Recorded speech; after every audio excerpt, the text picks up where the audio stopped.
When we think of immigrants moving to a new country, we usually identify them with their national identity, where they come from, their language, and their ethnicity.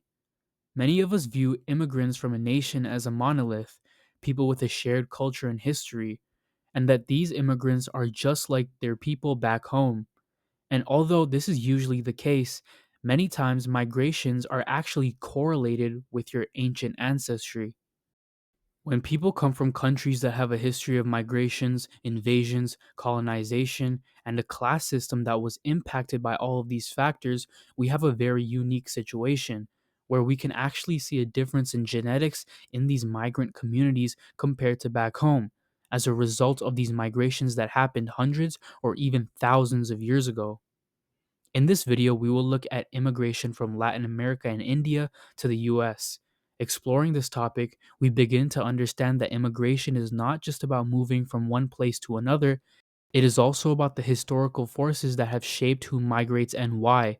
By examining how ancestry, class, and historical migrations influence the genetic makeup of an immigrant community, we gain deeper insight into how power and privilege continue to shape identities across generations.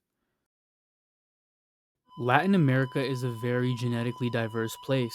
For thousands of years, it was home to hundreds of indigenous ethnic groups, from the Uto Aztecan speakers of Mexico to the Chonin speakers of Patagonia. These groups were also diverse themselves, but because of isolation, they were much more closely related to each other than to other groups in the Old World. Between 1492 and 1832, almost 2 million Spaniards settled in the Americas, and a further 3.5 million immigrated during the post independence era of the countries of Latin America, which was between 1850 and 1950. During this time, about 80% of the indigenous population died off, mostly due to disease. The modern Latino today is usually a mix of indigenous, European, and African. However, this does depend on the community. For example, a Dominican will have very low indigenous DNA, with majority of their ancestry being African and Spanish. Someone from Uruguay will be mostly European Spanish, whereas the average Mexican will have a much more evenly mixed mestizo Latino population, with their ancestry coming from the Spaniards and indigenous people. As the Spanish colonized the Americas, they kept much of the power within this community, and over time, as the class system of Latin America developed, we saw that Spanish people were usually at the top of this system, with indigenous people being at the bottom. Even over hundreds of years of mixing of these communities, we still see that in a majority mestizo country like Mexico, the higher you go on the class system, the higher the rates of Spanish DNA are, and the lower you go in the class system, the higher the rates of indigenous DNA is. Even when the people within these classes all identify as Latino, speak the same language, and have participated in the same culture for generations. This is a generalization, of course. People's ancestry isn't dependent on their class. However, there is a correlation, and we can see the same thing in other countries in Latin America. Between 1910 and 1920, there were large migrations of Mexicans into the USA because of the Mexican Revolution. This displaced millions, with many poor Mexican refugees moving to the US, more particularly Texas and California. 20 years later, with the Bracero program, the US imported millions of Mexican farm workers to work in American agriculture in Texas, California, and the Midwest. Both of these migrations brought in poorer Mexicans, many times from rural communities. According to the study that looked at social economic status and type 2 diabetes, it showed that there's a positive correlation, a 33% correlation to be exact, between higher class and higher European ancestry, meaning that the higher we go on the class hierarchy, the Spanish DNA goes up, according to the data. So because the people of these migrations were majority lower class people, and historically, most Mexican immigrants to the US are of lower class backgrounds back home, searching for work in the US, it is very likely they genetically have higher indigenous ancestry and lower Spanish ancestry, even when compared to the average Mexican Latino, although this difference wouldn't be large at all. But they almost definitely have lower Spanish and higher indigenous DNA than an upper class Mexican. If we saw upper class migrations into the US from Mexico, we would see more quote unquote white Mexicans in the US. Another more obvious example of class and ancestry's impact on migration is the quote unquote golden exile that took place between 1959 and 1962, when the US backed Batista regime lost power to Fidel Castro and the Communist Party of Cuba. When the communists took power, they enacted such policies as redistribution of power and the banning of racially exclusive social clubs. These conditions caused the majority of those who immigrated to be either upper or middle class, white, and Catholic. Being upper class in Cuba at the time was directly correlated with being white, being of majority Spanish ancestry. Historically and to this day, black and mulatto Cubans are much poorer on average than their white counterparts who make up the majority of the country.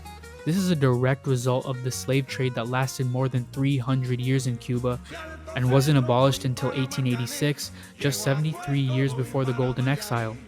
There wasn't a black, middle, or upper class. Because of that, almost no black Cubans left during the Golden Exile, as they weren't the ones losing their properties. Both of these examples are very recent in the grand scheme of things and are easy concepts to grasp. We know the history of colonization and how it leads to the colonizer ending up with more opportunities than the colonized. However, I have one more example that goes back thousands of years. If we look at two of the most polarizing Indian American politicians of the 2020s, we see Kamala Harris and Vivek Ramaswamy.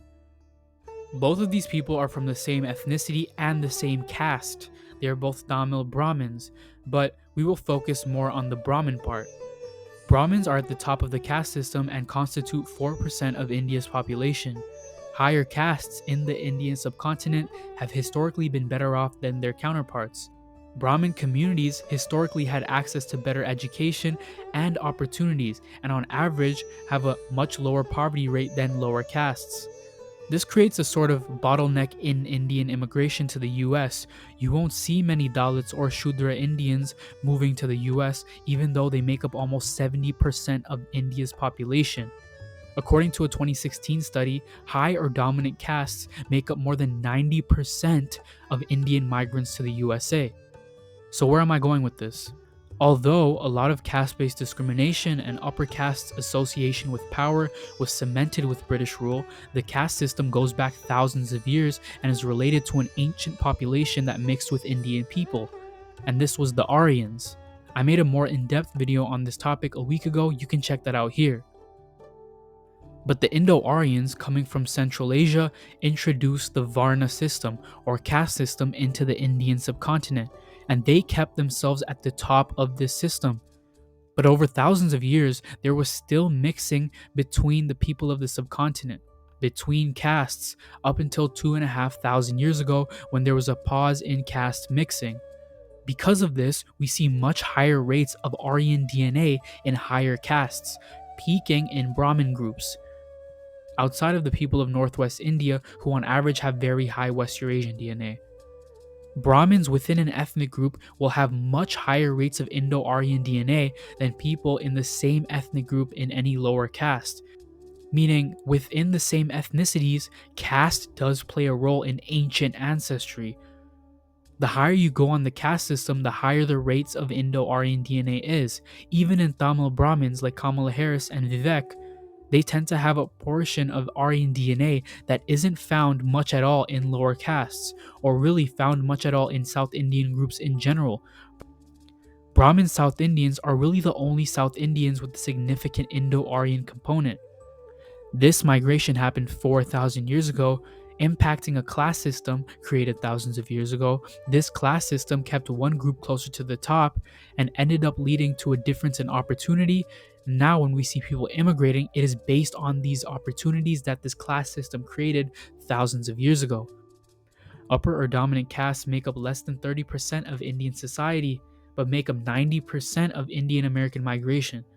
Because of a people, an ancestral component creating a class system 4,000 years ago. Caste, wealth, and power are all related to each other in the Indian subcontinent. Migration isn't just about moving from one place to another, it's deeply connected to history, ancestry, and social structures that have existed for centuries or even millennia. From Latin America to India, we see that immigration patterns are often shaped by historical power imbalances, colonization, and class hierarchies. Whether it's the legacy of Spanish colonization influencing the ancestry of Latino immigrants, or the caste system determining who moves from India to the USA, these migrations are not random. They reflect the long lasting effects of historical events that continue to shape economic opportunities, social mobility, and even genetic ancestry.